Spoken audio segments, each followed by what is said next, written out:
হোটেলের থেকে সেরা স্বাদের বালিশ পরোটা রেসিপি শেয়ার করব। এই পরোটা বানানো একদমই সহজ। যারা নতুন তাদের জন্য আজকের রেসিপিটা শেয়ার করা।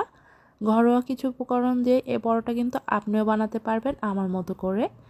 শুধু কিছু টিপস ফলো করবেন। আশা করছি মূল রেসিপি আপনাদের কাছে ভালো লাগবে। ভালো লাগলে অবশ্যই ভিডিওটা শেয়ার করে দিবেন। মিক্সিং বলে আমি 2 কাপ পরিমাণ ময়দা নিয়ে নিচ্ছি। পরোটা বানাতে অবশ্যই ময়দা ব্যবহার করবেন। চিনি দিয়ে দিচ্ছি 1.5 চা চামচ পরিমাণে। লবণ দিয়ে দিচ্ছি পরিমাণ মতো বা স্বাদ মতো। অনেকেরই দেখা যায় পরোটা বানালে ফুলকো হয় না, তারা কিন্তু অবশ্যই ময়দার মাঝে 1 চিমটির মতো বেকিং পাউডার দিয়ে দিবেন।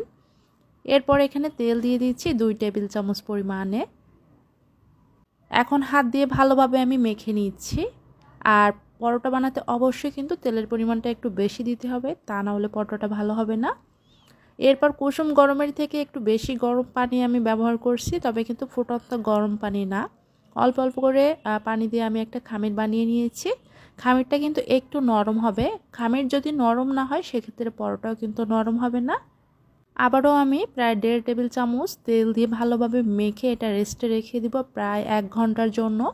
হাতে সময় যদি না থাকে 10 মিনিটের মতো রেস্টে রেখে দিলেও চলবে।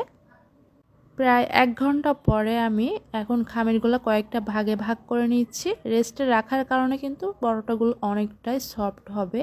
আর সেই সাথে বেলতে গেলেও কিন্তু অনেক সময় বেলার ক্ষেত্রে পরোটাটা ছোট হয়ে যায়, সেটাও আর হবে না।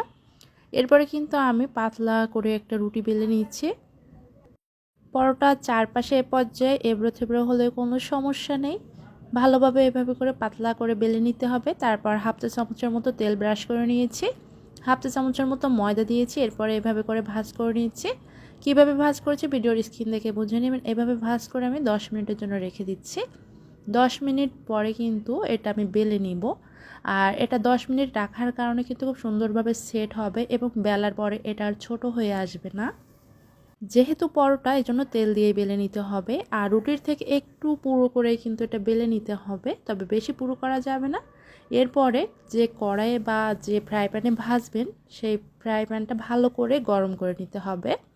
গরম ফ্রাই প্যানে রুটি বা এই পরোটাটা দিয়ে উল্টে পাল্টে একটু ছেঁকে তারপরে তেল দিয়ে দিচ্ছি, দিয়ে এভাবে করে ভেজে নিচ্ছি। এভাবে যদি পরোটা বানান এতটাই ফুলবে আপনি নিজেই দেখে অবাক হয়ে যাবেন। অবশ্যই কিন্তু পরোটাটা ছেঁকার আগে প্যানটা ভালো করে গরম করে তারপর পরোটা দিয়ে দিবেন এবং মিডিয়াম আঁচে সবগুলো ভেজে নেবেন।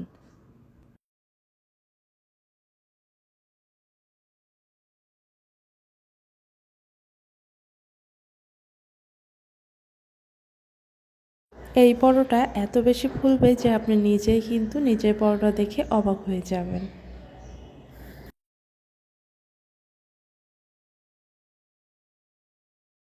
এভাবে করেই সবগুলা পরোটা আমি বেলে তারপর কিন্তু ভেজে নিয়েছি।